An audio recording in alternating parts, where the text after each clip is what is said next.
Well, hey everyone, grace and peace. Welcome to Find the Intersection. My name is Paul Desay. I'm the pastor of Sandy Hook United Methodist Church in Columbus, Indiana. It's good to be with you.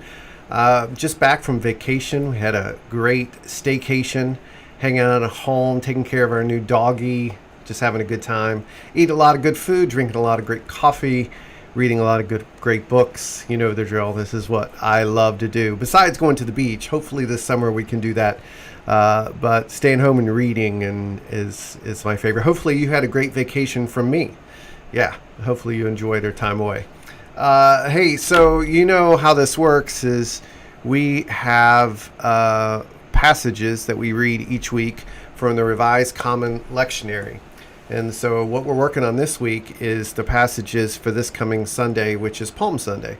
It's also called Passion of the Christ Sunday. So this coming Sunday, we have some extra passages to read, dealing with the Palm Sunday and Jesus' triumphant entry, and also the Passion of the Christ. And the reason why the Passion of the Christ is included on the Sunday before Easter is that some churches do not celebrate a Good Friday service, so the Sunday before Easter becomes the... All right, grace and peace. Welcome to Find the Intersection, take 2 for this Tuesday as we prepare ourselves for Palm Sunday. So, hey, we were just on doing this thing and internet just dropped, so we're going to do it over again. Hey, my name is Paul Desay. I'm the pastor at Sandy Hook United Methodist Church in Columbus, Indiana. It's good to be with you today. I've been on vacation for the past 10 days or so, and it's good to be back. Hopefully you had a nice vacation from me. We did a staycation, just drank some great coffee and read some great books and just hung out playing with our new dog, Chloe. We had a great time. And so today we prepare ourselves for Palm Sunday. And a little interesting note as I, let's put on the intersection chart here. This Sunday is what we refer to as Palm Sunday in the Christian year, but it's also the Passion of the Christ Sunday. And so we have kind of two ideas here in our intersections. We have the Palm Sunday scriptures, and then we have the crucifixion scriptures. And the reason why this is important is because some churches don't have the opportunity to have a Good Friday service. So the Sunday before Easter is a great time for those churches to talk about the crucifixion. We're going to have a Good Friday service here at Sandy Hook, 7 o'clock. It'll be a contemporary service on Good Friday. But in addition to that service, I also like us to read those passages and really study about the crucifixion as we prepare ourselves for this coming Sunday. So you can see the passages on the screen that we're going to be talking about. Mark 11, 1-11, which is the Palm Sunday scripture from Mark, and then 14 and 15, which is the crucifixion passages. Philippians 2 is today's passage, 5-11, great passage. And then tomorrow will be in Isaiah, and then a couple Psalms on Thursday. Friday, we put it all together, Find the Intersection. And speaking of Fridays, I've been thinking about doing something and want some feedback from y'all. So Friday, I typically do a video just like I do every day of the week, or really Tuesday, Wednesday, Thursday, because I'm off on Mondays, and then a video on Friday talking about the intersection. I've been thinking about doing something a little bit different, want some feedback. What do you think of doing like a Friday at noon, like live Bible study that you can jump on or watch later, but it's much more a summary of all the things of the week, and then you can interact with me and we can talk together. It could be on Zoom, it could be Facebook Live or YouTube. Something I'm thinking about, instead of doing videos every day, maybe a bigger Bible study opportunity on Fridays as we put it all together. Anyway, let me know your thoughts on that. I enjoy doing the videos daily, but I miss the interaction because I don't have the opportunity to do the videos at the same time every day. So I've been thinking about what would it be like to interact with everybody, have a set time for those that are available can jump on. It'd be a way for us to communicate, because I believe that the key part of doing this Bible study is for me to learn from you, you learn from me, we learn together. All right, let's jump in the passages. Mark 11, 1-11 is the Palm Sunday passage. A couple of things that stood out to me. I mean, we read these passages every year at Palm Sunday, so maybe you're familiar with the story like I am, but a couple of things that stood out to me. Number one was the mention of a colt, a horse that had not been ridden. It says you will find, verse number 2, you immediately as you enter it, you'll find tied there a colt that has never been ridden. So like a wild horse, a small wild horse that's never been ridden. I've always think of donkey in my mind, and that's a good picture. But in Mark's version, it is a colt that has not been ridden before, a colt that has not been broken, a wild horse, and so it has not been tamed. Typically, when a king would ride into town, they ride in on a tamed horse.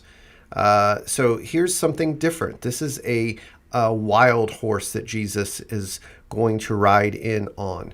And so that reminds me of several things. It reminds me that Jesus is the one who tames the wild, tames the chaos, brings chaos under control, right? Also, that Jesus is the one who is willing to do what others are not. And we see that in today's passage in Philippians. We also see this idea of Jesus entering into the city in a very unusual way, which is also reminiscent of the donkey idea that we see. So those are just some things that jumped out to me. In addition, this is referencing Zechariah chapter 9. And so if you take a look at Zechariah chapter 9, verse 9, it says, "Rejoice greatly, O daughter of Zion. Shout aloud, O daughter of Jerusalem. Lo, your king comes to you triumphant and victorious is he humble and riding on a donkey, on a colt, the foal of a donkey. He will cut off the chariot from Ephraim and the war horse from Jerusalem, and the battle bow shall be cut off. And he should command peace to the nations. His dominion shall be from sea to sea, from the river to the ends of the earth." And so this passage from Mark is a fulfillment of Zechariah 9, verses 9 through 10. And so what we see here is that Jesus is coming to fulfill the prophecy of the Messiah who has come to bring peace, to put it into the war horses, to put it into war. And so when Jesus comes in, he does exactly that. He brings peace, but not through a war or battle. He brings peace through his death on the cross. Shalom. He's putting things back together. So those are some things that from Palm Sunday that stood out to me. And then today's passage is Philippians chapter 2, verses 5 to 11. Paul is talking to the church in Philippi. And every time you see you, think church, think plural you all, right? And so he's not talking to the individual, you have the same mind as Christ, the same attitude as Christ. He's talking about you all should have the same attitude as Christ. You are the family of God, the body of Christ. You all should have the same attitude or mind of Christ. And so attitude speaks to that we are to have, follow in the footsteps of Jesus, to have the way that he thinks, the way that he presents himself. We are to follow in his example.